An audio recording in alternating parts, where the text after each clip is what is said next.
Je vais vous présenter très rapidement notre entreprise et surtout sous l'angle du développement durable parce que je suis le responsable du développement durable et de la RSE et je suis aussi en charge de la fondation de l'entreprise. Voilà.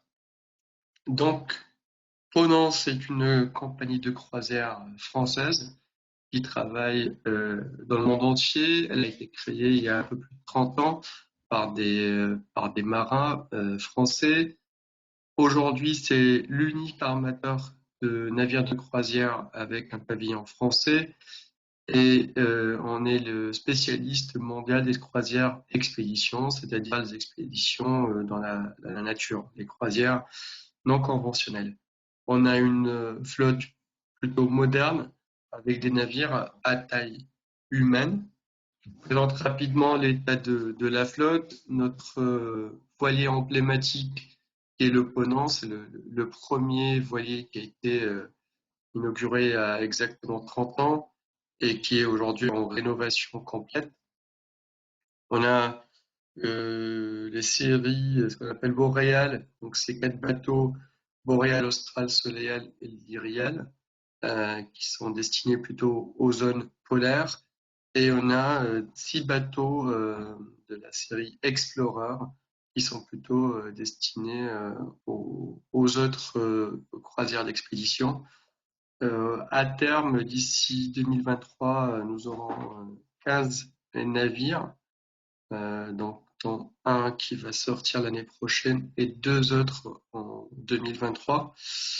Et on a aussi racheté il y a quelques mois une boîte américaine qui était anciennement française qui s'appelle le Paul Gauguin. Donc avec un seul bateau qui navigue en Polynésie française. Voilà, donc comme je vous avais dit, notre compagnie a été créée par des marins qui sont amoureux de la mer et respectueux de l'homme et de la nature. On est parmi les rares entreprises françaises à avoir intégré le développement durable dans les statuts de l'entreprise. On a un comité de pilotage dédié au développement durable qui est présidé mensuellement par le président. Sur chaque bateau, on a un officier environnemental et on implique tout le monde à terre et en mer dans notre démarche de développement durable. Je vais axer ma présentation sur l'aspect plutôt environnemental. Je vais pas trop aborder les aspects sociétaux, sauf en fin de présentation. Euh, Aujourd'hui, on a des objectifs très ambitieux en termes de réduction de nos émissions par rapport à l'année 2018, c'est-à-dire par rapport à une année de référence très récente. On souhaite réduire nos émissions d'oxyde de soufre à 95%, plus de 85% des émissions d'oxyde d'azote. On a lancé la compensation carbone à plus de 150, enfin à 150%. Je vais y revenir plus tard.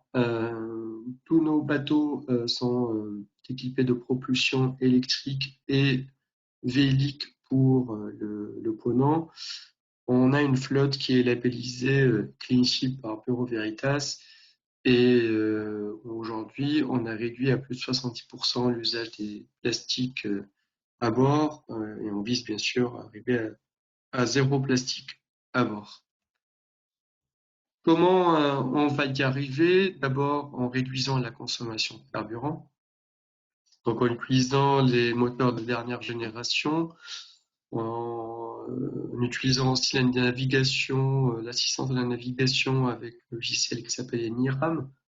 On a une vitesse optimisée autour de 11-12 nœuds en moyenne. Euh, on a aussi fait le choix depuis janvier 2019 de ne souhaiter que des carburants à très faible taux de soufre, donc du LSMGO. Aujourd'hui, sur 2019, on est à 0,05% de soufre sur toute l'année. Donc on fait bien sûr une analyse de soufre sur tous les soutages, ce qui nous permet vraiment de valider ces chiffres-là. Et l'année prochaine, on aura un nouveau bateau qui sera, lui, propulsé au GNL, avec bien sûr très peu d'oxyde d'azote, de soufre et de particules fines. Sur tous les bateaux aujourd'hui, on est en train d'équiper des bateaux de SCR, de peau catalytique. Aujourd'hui, on a déjà 6 bateaux qui sont équipés et qui les utilisent à 100% partout dans le monde. Et notre objectif, c'est d'avoir tous les pots catalytiques sur l'ensemble des bateaux fonctionnels d'ici 2023. Ce qui nous permettrait de réduire nos émissions d'oxyde d'azote à plus de 85%. Sachant que quand on réduit l'oxyde de soufre et l'oxyde d'azote, on réduit aussi parallèlement les particules fines. On a aussi lancé l'équipement de nos bateaux d'alimentation électrique à quai, c'est-à-dire le branchement possible des bateaux quand les ports sont équipés pour les alimenter sur le réseau électrique. Là aussi, on est en train d'équiper tous les bateaux pour y arriver d'ici 2023. On a des bateaux qui sont déjà équipés de batteries, d'autres qui vont être équipés de batteries d'ici 2023. Normalement, 80% de nos bateaux seront équipés de batteries pour 2 raisons. Pour pouvoir alimenter les besoins de nos navires à quai quand il n'y a pas d'alimentation électrique, ce qui permet d'arrêter les générateurs électriques et de ne plus émettre d'oxyde de soufre et d'azote et de particules fines à quai.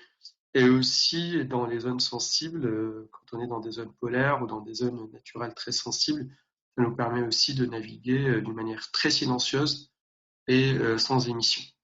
J'ai parlé tout à l'heure de la compensation carbone.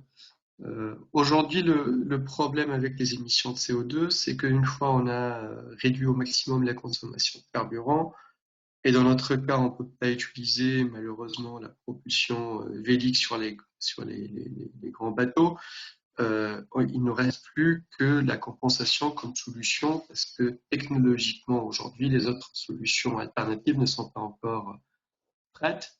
Donc du coup, on va passer à la compensation via des projets de reforestation qui peuvent se faire soit au Brésil, soit ailleurs, et des projets d'énergie renouvelable qu'on essaie de mettre en place en Inde, au Chili, aux Philippines. L'idée, c'est que on fait à peu près moitié-moitié des projets de régénération d'énergie renouvelable et des projets de reforestation. Pourquoi 150% des émissions? Parce qu'on essaie d'assumer 100% des émissions de nos bateaux, mais aussi il y a une part des émissions que nous ne contrôlons pas et qui sont aujourd'hui très difficiles à comptabiliser. Donc, on a fait le choix de compenser un peu plus pour pouvoir prendre en considération ces émissions non contrôlées. Dans les bateaux, il n'y a pas que les émissions, il y a aussi les eaux usées qui sont très importantes parce que aujourd'hui, on peut aussi contaminer les milieux récepteurs avec ces eaux usées, que ce soit les eaux usées sanitaires ou les eaux de ballast ou les eaux techniques. Donc aujourd'hui, on utilise des procédés sans produits chimiques. On a des analyses très régulières à bord. On est aussi en train d'équiper l'ensemble de notre flotte de laboratoires de dernière génération pour effectuer des analyses quasi quotidiennes de toutes les eaux rejetées avant rejet pour être sûr de la qualité des eaux. Une partie de ces eaux-là peut être recyclée pour le nettoyage des ponts extérieurs, mais on accorde beaucoup d'attention aux eaux rejetées, donc on a des systèmes de traitement plutôt performants et qui nous permettent de pouvoir naviguer dans des zones même très sensibles. Outre les émissions et les rejets hydriques, on a aussi les déchets qui sont importants dans notre activité parce que on a entre 200 et 400 personnes à bord, entre staff et passagers. Et donc, on génère des déchets comme un hôtel classique. Plus de déchets assimilés domestiques que des déchets techniques. Notre objectif, c'est de tracer à 100% les déchets à terre, ce qui n'est pas obligatoire aujourd'hui dans le monde maritime. Donc, on a lancé l'année dernière le projet 100% traçabilité dans le monde, ce qui fait qu'on a aujourd'hui plus de 140 ports dans le monde où on débarque les déchets. Il faut savoir la destination finale de chaque déchet. Donc, c'est un travail vraiment monstrueux, mais on s'attache à le faire. On a un objectif pour cette année de recycler 60% de nos déchets recyclables, bien sûr, à terre, ce qui équivaut un petit peu au pourcentage de recyclage en France. Et on vise d'ici 2023 un taux de recyclage de 85% de nos déchets. Cela se fait en parallèle avec des actions de réduction des déchets à la source, parce que l'objectif, c'est quand même de réduire au maximum les déchets, surtout des déchets d'emballage. Donc, on travaille beaucoup avec nos fournisseurs pour éliminer ou réduire nos déchets, soit voilà, en livrant du vrac, soit en faisant de la livraison sous vide pour réduire les volumes, soit en enlevant les cartons à la source. Donc on est en train vraiment de modifier complètement notre chaîne logistique. Et d'ailleurs, on a mis en place un entrepôt logistique à Marseille pour nous aider à améliorer cette démarche-là. En même temps, on garantit aujourd'hui zéro plastique dans la nature. Dans l'océan, ça va de soi, mais dans la nature, parce que ça veut dire qu'il faut trier tous les plastiques à bord, parce qu'il en reste des plastiques, même si on a éliminé pas mal de plastiques à usage unique, il en reste quand même. Pourquoi il en reste? Parce que on est sur des zones des fois où le soudage de certains aliments est impossible, de l'eau aussi. Donc, il est important d'avoir des garanties par rapport à la qualité de l'eau qu'on donne à nos passagers. Donc, essentiellement, aujourd'hui, il nous reste une partie de l'eau potable et une partie de produits d'hygiène. Le reste, on les a enlevés. On a même offert, on offre des gourdes métalliques pour nos croisiéristes pour pouvoir éliminer le maximum des bouteilles en plastique. Voilà. Et donc l'objectif, c'est de ne pas avoir de plastique ni dans l'océan ni dans la nature d'une manière générale. Notre activité nous amène dans des endroits très sensibles, ce qui fait qu'aujourd'hui, on a décidé de mener des études d'impact environnemental et social avant d'entamer de nouvelles croisières. Nous travaillons avec les communautés locales pour planifier ces excursions. Donc, on travaille pour à la fois réduire notre impact environnemental, mais aussi améliorer notre impact social. Là, il y a une très forte relation entre l'équipe qui travaille sur les itinéraires, qui prépare les expéditions, et les communautés locales et la société civile et les autorités locales. Cela aboutit à des guides qui sont utilisés à bord pour le comportement de nos passagers et notre staff lors des débarquements dans ces zones-là. On travaille aussi sur l'intégration de nos fournisseurs dans notre démarche de responsabilité sociétale. Aujourd'hui, on vise l'évaluation RSE de tous nos fournisseurs sur 3 ans pour pouvoir les évaluer, les accompagner, améliorer leur démarche et sélectionner les meilleurs fournisseurs dans ce sens. À titre d'exemple, aujourd'hui, on travaille sur l'achat de produits locaux, produits localement, et on essaie d'optimiser la chaîne de logistique pour réduire au maximum les impacts de transport.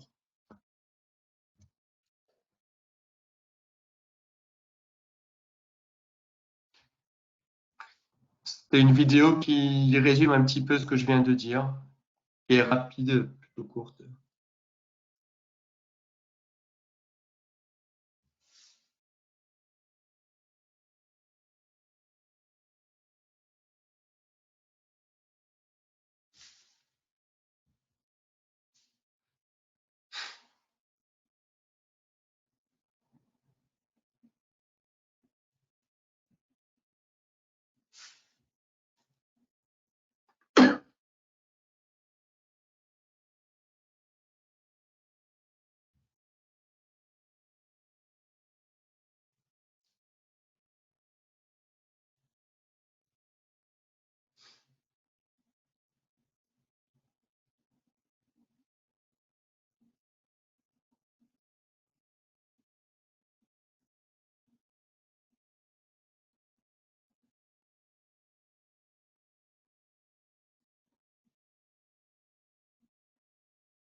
Je vais terminer ma présentation très rapidement avec les actions complémentaires qui sont gérées par la Fondation Ponant. Aujourd'hui, la Fondation, elle travaille sur trois axes principaux, à savoir le soutien des innovations autour de la préservation des océans, l'accompagnement à l'acquisition des connaissances scientifiques dans le milieu polaire et les échanges avec les peuples autochtones. Euh, Je vais vous parler très rapidement de trois, quatre exemples de projets. On a un projet de protection de koalas en Australie, un projet de nettoyage d'îles aux Seychelles, île Aldabra, donc avec l'université d'Oxford, un projet de suivi du comportement des baleines en Antarctique, nous soutenons aussi Plastic Odyssée dans leur projet. Nous soutenons la Fondation Garan en Argentine avec le recyclage des bouteilles en plastique et les canettes en aluminium pour financer des maisons d'accueil de personnes, d'enfants hospitalisés. On a un projet de récif corallien en Nouvelle-Calédonie. Euh, et voilà, donc on a un ensemble de projets aujourd'hui. On n'en a pas 50, on a une bonne dizaine de projets que nous menons, mais que nous suivons de très près pour compléter notre action directe par rapport à notre activité. Voilà. Je ne vais pas détailler tout ça pour tenir le timing. Voilà, donc je suis à vous et donc je vous remercie pour vos questions d'avance. Merci beaucoup, Wassim, pour cette présentation. On a déjà reçu quelques questions. On va, dans un premier temps, basculer sur la facilitation graphique et sur l'écran de Fanny, qui, comme je le disais au départ, est en train de résumer en une image Ponant, la compagnie du Ponant. Donc, je vais te poser les questions qui sont arrivées, Wassim. Pourriez-vous nous en dire plus sur votre soutien logistique à la recherche scientifique? Bien, il y a deux choses principales que je pourrais dire. C'est que d'abord, on est en train de mener un contrat avec le ministère de la Recherche et avec tous les laboratoires de recherche autour de la mer, comme IFREMER, CNRS, IPEV, pour pouvoir proposer notre flotte comme une flotte d'opportunités à la recherche scientifique française. C'est-à-dire que toute la flotte sera proposée pour les chercheurs français et c'est le ministère de la Recherche qui va gérer les appels à projets. Et alors, nous, on sera voilà, en soutien logistique et donc ça va profiter à tous les chercheurs français, notamment pour les zones polaires où ils ne peuvent pas y aller facilement. En parallèle, nous avons, par exemple, cette année accueilli deux équipes scientifiques, une pour le suivi des baleines en Antarctique, qui a fait un travail très intéressant pour voir le comportement des baleines, le changement du comportement de baleines, et qui va le faire pendant 3 ans. Donc, il va rester quasiment un mois tous les ans sur nos bateaux pour suivre les baleines et ils en descendent après GPS pour voir leur mouvement, leur comportement, etc. Et on a aussi accueilli une équipe de scientifiques qui fait de l'écoute sous-marine pour voir pareil les bruits des animaux, notamment des cétacés, voilà, dans ces zones un peu reculées. Et on a aussi un autre projet en cours d'évaluation des bruits sous-marins dans l'océan Indien, autour de l'île de la Réunion, Madagascar, tout ça. Donc, j'ai pas tout dit, mais voilà, des exemples très concrets de notre soutien aux scientifiques. Merci. Une deuxième question. Quelle est l'autonomie en propulsion électrique de vos navires? J'ai pas entendu la fin de la phrase, Aurélie. Quelle est l'autonomie en propulsion électrique des navires? Bah, nos navires aujourd'hui, en propulsion, ça dépend. Voilà, si ça dépend parce que la puissance elle est vraiment liée à la zone de navigation, à la vitesse, etc. Mais si le navire est en stationnement, c'est-à-dire qu'il n'est pas en navigation, il va pouvoir faire entre 3 et 10 heures sans moteur. S'il est en navigation, cela va être réduit quasiment de 8 à 9 fois. Voilà. Donc, on va parler plutôt de 30 minutes en navigation et plutôt de 1 à 2 heures. Mais entre-temps, les batteries se rechargent, c'est un peu compliqué, ça dépend de l'usage de ces batteries-là. D'accord, merci beaucoup. Une autre question. Envisagez-vous de construire de nouveaux bateaux à voile ou au moins à complément de propulsion vélique? On a déjà commencé un gros projet, un projet de test avec les chantiers sur les voiles solides qu'on a testé sur le Ponant, notre voilier. Aujourd'hui, l'idée est toujours présente. La seule chose, c'est qu'on n'a pas encore, techniquement parlant, de voiles qui permettent de faire d'avoir assez de propulsion par rapport à la taille de nos navires, mais c'est quelque chose qu'on a à l'étude, oui. Une autre question. Pouvez-vous développer la technologie utilisée pour les batteries, autonomie, mode de charge, etc.? Bah, déjà, entre le premier bateau qu'on a conçu, c'est-à-dire le commandant Charcot qui va sortir l'année prochaine, et les nouveaux bateaux qui vont sortir en 2023, c'est-à-dire 2 ans après, l'autonomie des batteries va être multipliée par 3 ou 4, parce que la technologie a évolué, parce qu'aussi on travaille directement avec les fabricants pour, euh, pour pouvoir améliorer à la fois les batteries, mais aussi l'aspect usage des batteries, parce que les batteries sur les bateaux, c'est pas comme les batteries sur des voitures. Il faut pouvoir jongler entre la charge, les cycles de charge-décharge, le chargement par alimentation à quai, le chargement en temps de navigation. Il y a aussi une durée de vie des batteries à prendre en considération. C'est très complexe comme technologie, mais nous poussons vraiment nos fournisseurs pour qu'ils améliorent. Nous, on n'est que prescripteurs, mais on n'est pas fabricant de batteries. Voilà.